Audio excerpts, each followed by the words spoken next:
little different. I want you to do me a favor. Uh-huh. I just edited the video of us playing basketball. I'm not fond of it, but I'm going to. I want you to tell me what you think of when you see it.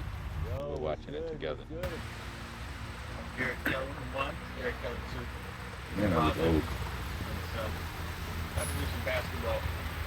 I don't think I realize how old I look. I feel younger. I'll tell you the truth, y'all. My son is taller than me, more athletic, and he's quicker. So, I just had to hit him with the stuff. I thought Hope he didn't warm up. Nope. Look at that D. Oh. Why you make that face?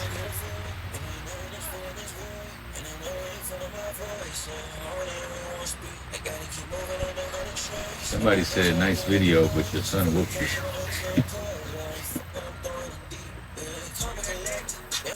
Yeah, I was that hot in the beginning. Yeah, you was on fire. I think the replays was kind of extra, but you know. Well, I needed this replay. I didn't have much. I didn't have any highlights. Looking back at it, I felt stupid when I jumped. Oh, you mean this one right here? That looks fun. I was checking my feet. I wanted to make sure I didn't travel.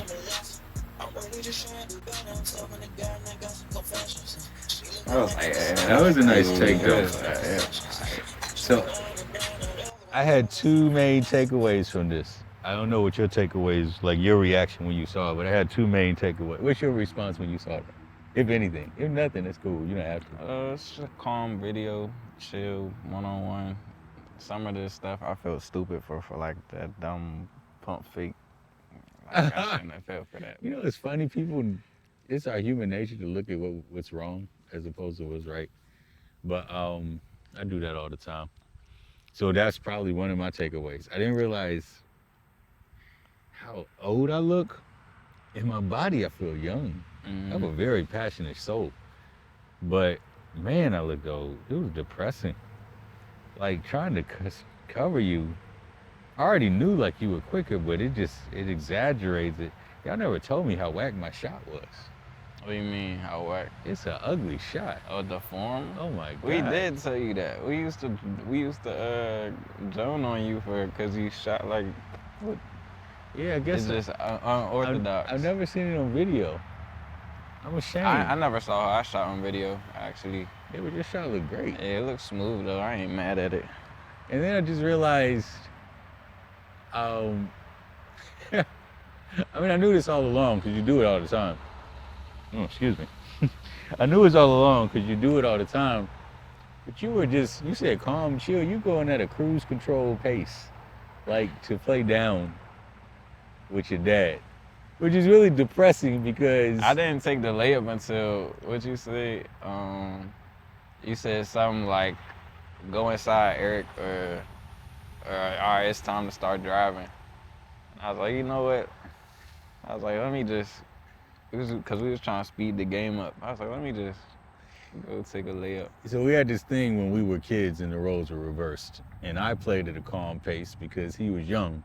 And I was just trying to build his confidence and not break him at the same time. And then as he got older, I'd play more intense. And we have this rule that we discuss before we play. Is there gonna be layups and block shots? Because if I do layups and block shots and he's younger than me, and at the time he was smaller than me, well, you're still smaller than me. Nah, but I used to want Shorter you to than block me. my shot though. But as he got older, even around 12, he was like, no. Like Eric was always determined, no, play with layups and play with the block shots. And I was like, all right. But then, somewhere around 16, the roles reversed. And then I'm like, I don't want him to drive to the paint. But I don't want him to step out in the backcourt and shoot either. I'm like messed up either way. Yeah, you didn't put the block shot in the video either. Yeah, he swatted me. I don't know what happened. I guess I gotta go back and look. I didn't erase it on purpose. Let me see if I can find it for the final cut. So those were takeaways I had, but I had another takeaway, man. That song Underneath, That song is it's sick, fire like crazy. It's nasty. That song is a vibe. If you don't know, that's his song. And I guess that got me thinking. Um, I passed on to you the blessing and the curse. Oh, what lyrics? Like lyrically? Well, indirectly, yeah, but more so, your music and your lyrical ability and your musicality is like literally me and your mom had a baby Mm, from a gift side, and you inherited the best of both worlds with the music and the lyrics. And I'm like, I know what it's like to have a dream that it's like you can't shake it, you keep seeing it, it kind mm, of bothers you because you just really want to, because you can't use that dream in the real world. The real world is like you got to do this, you got to do that, you got to do this, you got to do yeah, that. societal But you're expectations. tormented because you know what you can do, and then sometimes it feels like nobody else can even feel what you have, but you know that there's something there. It definitely like having the I see what you say, like me getting the both of y'all your your lyrical ability and mom's I guess melodically gifted from mom. But it's definitely like pressure and weight that comes from having dreams. I could say for sure I haven't really tried to chase after mine. I haven't tried to pursue or go hard after it. I haven't made things public. I'm not even like a very social or public person, so I keep a lot of stuff like close to my chest or to myself. Hmm. Um, but Is there a reason for that? the reason will probably be just that's just always who I've been. Like I always been a person that's cool alone. Like I'm cool being by myself. I don't need to be around other people. I don't feel like I need to necessarily share everything I do with everybody. Um, but the other part is kind of what you said. It's like you don't really feel like anybody else is going to like they're not gonna feel it how you feel it, or they're not gonna see it how you see it. So it makes you want to keep it to yourself even more. Cause if I feel like I'm the only one that's really gonna get it, or I'm the only one that's really gonna feel it, then I don't feel a need to try to share it or put it in other people's face. Um, but at the same time, it's like doing that is also like limiting your creativity or what you have to offer. Cause it's probably some people that could appreciate it, but you won't know until you try to broadcast it or you try to put it out there. So that's something I'm working on myself, just getting more comfortable, like sharing things or involving other people, um, not just being so to myself. But yeah, I agree with what you said. Like there's a weight that comes with it, kind of. Um, and it just I always been an isolated individual, so it's hard to shy away from that and kind of be the opposite where I'm like sharing my stuff with people and um, putting things out there for people to see. Hmm.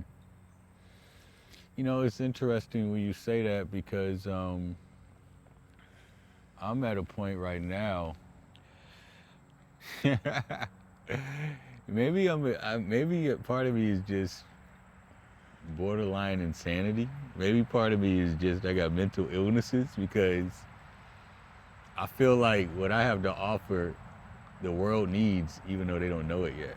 Mm. I feel like, and I think you said this. I think you said this before. Like sometimes you sit in your car and you listen to your songs. I mean, I listen to my songs every day. I Right. listen to my music in Like the I feel like car. if you ask who's the greatest poet or spoken word artist, I'm in the conversation. I won't say I'm the best.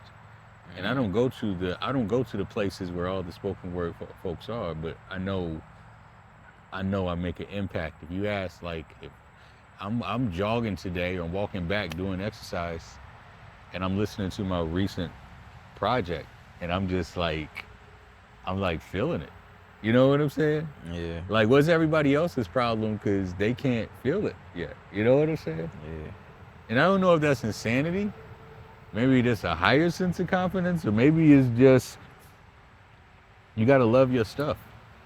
Yeah, but that, I mean, like, I do what I do for me. Like, I'm not, and another reason I don't feel a reason to like publicize things or I haven't pushed for it, I guess, is because like I'm not seeking validation from other people to, like, I'm not gonna be the type of person to release music or something and be like, hey, yo, yeah, go listen to my music. Like, I don't, if you don't listen, cool, like I'm not gonna push people to do that because at the end of the day, my goal is to make it for myself. So I just do that because I enjoy it, I like it. Um, so I do it for me. Um, I don't try to feed too much into like the bigger picture of what could happen from it. You know what I'm saying? I just enjoy doing it. Um, but yeah. But you do have this feeling that other people might enjoy it too. I feel like, yeah, I feel like other people could enjoy it. I feel like a lot of people, when something is new, it's like I feel like a lot of stuff people get on it when it's popular. You know what I'm Mm. saying? Like if it's popular to, cause I done heard certain things. It's like it's not, I'm not even hating or nothing like that. But like this isn't all that. But it got millions of plays or millions of views. And I mean that could just be my opinion, my personal opinion. But at the same time, it's like I've seen people jump on stuff or say they don't like some, and then when everybody like it, then they're like, oh, actually, I do like this. It is good. You know what I'm saying? Like, so people tend to hop on waves or go along with what's popular, what's jumping at the time. Um, so I feel like other people could enjoy it. They could like it, but I feel like it's things pick up slowly. Like people, it's not gonna attract you know popularity right away. Mm. No, that's real. I'm enjoying this conversation. Some people probably thought they would tune in and just hear some fatherly advice, you know what I'm Uh, saying, or perspective from a young generation, you know.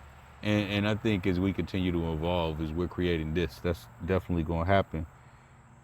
I actually love the fact that you're 24, 25, you'll be an old man. That's how it feels like, don't it? yeah, When feel I like I'm was about to turn 27. when I turned 25, I felt like life was over. I felt like, oh my gosh, I'm old. I can't even do anything. All the dreams that I thought I was going to do, I failed. And that's the farthest from the truth. Like, truth be told, your best years are going to be your 30s. The reason why the 30s weren't my best years is because I had to recover from a moral failure Mm. that devastated the family. And in another video, we'll probably talk more about that. But the 30s is better than the 20s because in the 20s, you're so antsy of trying to make stuff happen to be successful. I mean, I feel like the 20s is supposed to be an investment, so the 30s is smoother. And I But think you're going to have an advantage. I think sometimes, and you and I have obviously had our talks, you feel like in some areas you might be behind the ball. mm, But I think your perspective, and I'll say your wisdom, Eric, at your age, of what you observed, how you've taken uncomfortability and use that as a way to process it and learn lessons as opposed to just soak and repeat the same stuff. I think that's going to help you because the difference between the 20s and the 30s, from my observation, in the 30s, you're more on cruise control. It's like, it's like if you ever learn spades, like I tried to teach you, you'd understand this analogy. If you're a young spades player, you play all your aces first. You're just trying to get your books. When you're a seasoned spades player, you let the cards played the way they played, and instead of winning with an ace, you could win it with a queen, and you still have an ace in your hand, and you just let the game play out. In the 30s, you're letting the game of life play out, as opposed to in the 20s, for a lot of people, they're trying to just, oh, and if I don't do this, the world's gonna be over. And I'm like, because you have a calm demeanor, I think that's gonna help you. But you and I have a drastically different view about our dreams and our gifts that I think is interesting to see how that unfolds. Because you didn't say this, but this is what I heard, not only with what you just said, but also with the last part of that lyric that was in the video. I want y'all to rewind it to see what I'm talking about. There's a sense inside of you that you could be one of the greatest that ever did it. You actually say that in the line. I know what I said. And I don't know if that I was just a promise I'm dying line, is but one the of the reason, best. would you go ahead and say the line? I promise I'm dying is one of the best. Right. But the reason why I say that, even when we're having this conversation, because you said your fear of failure, or your definition of failure is like, what if you peak? Well, when I was saying that, I was speaking to how I used to think in terms of like why I wasn't being consistent. It still gives that of a Kobe mindset. And what I mean by that, there's some people that's just happy to make it to the NBA. And then there's some people that said, I didn't come here just to make it to the NBA. Came here to be the best, but Right. And I'm saying, and we talk about this all the time, like when you looked it up, like the football player that doesn't even get on the field makes how much? I think their minimum is like 800K. 800,000. Like all they gotta do is cheerlead, and they're making 800,000. That's success for them. But for what you said, and I understand that was your mindset before, it's still this level of, I don't want to just arrive. I want to let them know this is legit and this ain't going nowhere. And I think that's the difference, because I probably look at my spoken word ability and what I do as being part of my arsenal of the overall thing that I'm supposed to do, as opposed to not focusing on it as the main thing, like a lot of spoken word. Like for other spoken word artists, that's all they do, that's all they're going to be known for. I feel like I'm so versatile that that's just something that I bring in and include with the whole collection of what you get with Eric Kellum. You know what I'm saying? Yeah. And neither one is wrong. It's just good to know how you see yourself and how others see you. I mean, I got into a place where me talking about being the best, like that's in my own mind, like I'm already one of my favorite artists, even though don't nobody know who I am. You should be. But like in terms of what other people think of me, I can't say I'm trying to make music to be the greatest artist of all time or top 10, 5 artists, whatever. Like, I don't care about recognition. I don't care about awards, because at the end of the day, all of that is debatable. For one, everybody got their opinion, but they love you and then they hate you. You know, for whatever they love you for, they hate you for it later. And that's in everything. They'll praise you, and then the same people that praise you try to tear you down later. So, for like, if somebody else do agree with me on that or do think that, you know, that's awesome. Somebody likes what I do, or, you know, they enjoy it, they can appreciate it, that's amazing. And if somebody hates what I do and they can't appreciate it and they think I'm the worst they ever heard, or, you know what I'm saying, it's a waste, like, there's nothing I can do about that.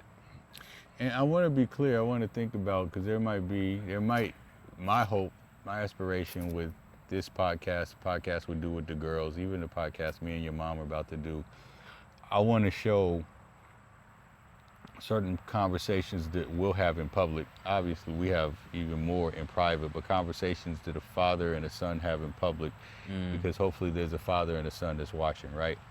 And there might be the skeptical father that's watching that's saying, all right, so what are you doing getting him to be like the stereotype of so many black men that want to chase after music or chase after football or athletics or chase after these dreams where they have like a point zero something percent to even make it.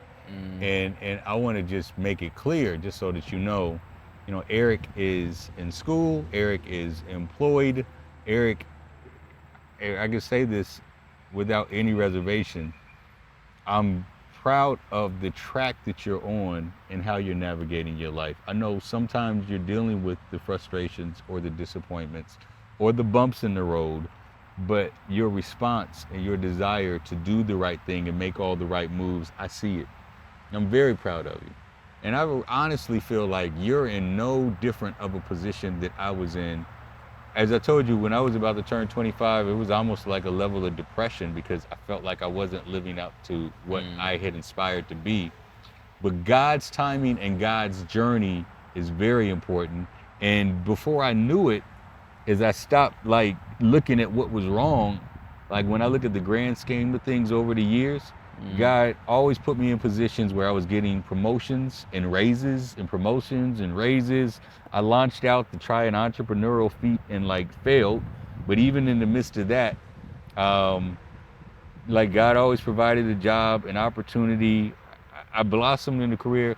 As I've said to you privately, I'll say to those that might be skeptical, my goal is not to push him to chase a dream that's fickle, but I'm not going to be fickle in my thinking and limit what God might be doing if God has given him a gift. And son, God has given you a gift.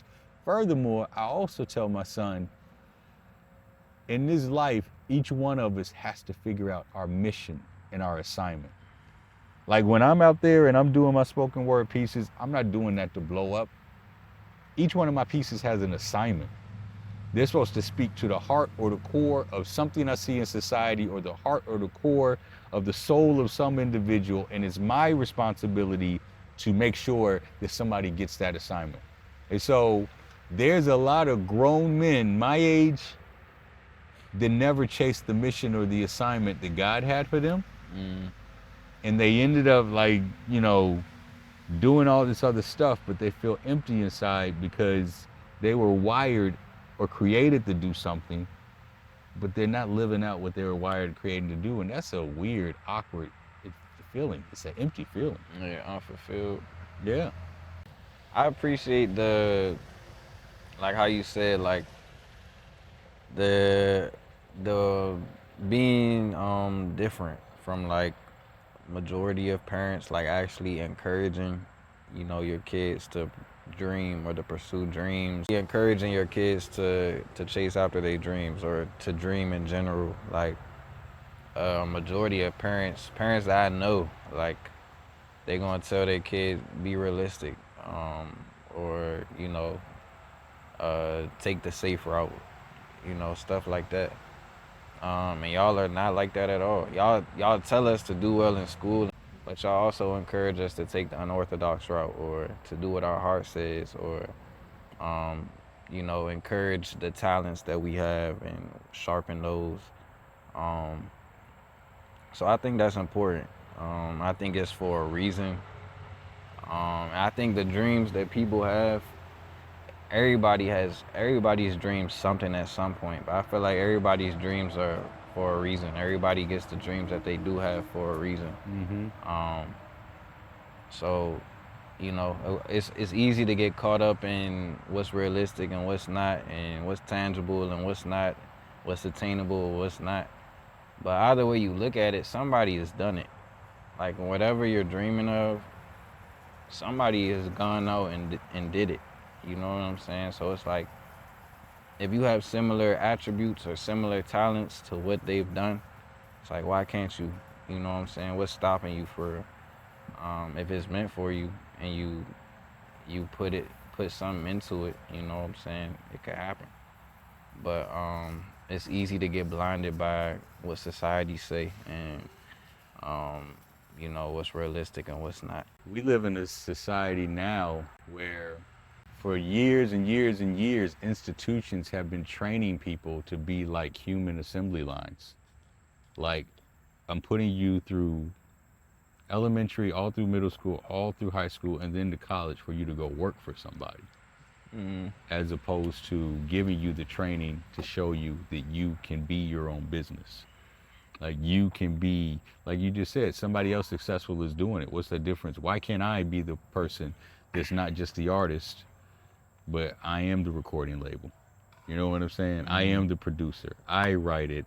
I can do all of that. Times are shifting, and people are realizing now these good government jobs, man, those got wiped off in January and February, right? If you get comfortable with just that dynamic, Mm. and you don't have to be an artist, but if you don't, there's a business concept that you have been having for a long time and you just been sitting on it, don't be mad if you see somebody else with that business idea that you had 20 years ago and you were just like, man, I never did anything with that. Yeah, and that's a place I don't want to get to. I don't want to get down the line and think like, what could have happened, or have any regret. Like, dang, maybe I could have did this. You know, maybe this could have went this way, and not be satisfied with where I'm at. Like with whatever, you know, whatever normal or general route that I do would end up taking. Like, you know, be unfulfilled. I don't want to do that. Well, I'm proud of you, son. I think you're exactly where God wants you to be. We encourage you to continue to check out these conversations. We're gonna have some more. We're gonna find some activities that I can win. We're gonna find a ping pong table. Um, Maybe Yeah, not bowling. It you got depends. Because if he's off, like when we start bowling, it's cool. But then if he gets on, so we'll see we about that. definitely. Then we're gonna chop it up and have conversations from the heart of a father, the heart of a son, and see where God leads from there. And I encourage you, dads, have conversations with your sons. Find out where their dreams are, where their heart is, what their aspirations are. Son, you've been an inspiration to me. I want you to know that, and I thank you for that. So until the next time, I'm gonna work on my jumper. I'm gonna work on my form, and It's never too late. make sure you follow underscore Eric Sean. He's got more music he's gonna be releasing soon. Feel free to check out our TikTok store, as I've got some books that I think will be a blessing to you, and we'll see you in the near future. I'm really just trying to do better. I'm talking to God and I got some confessions. She looking like I could snack on her, buy my game, I go to concessions. I just want wine and dine.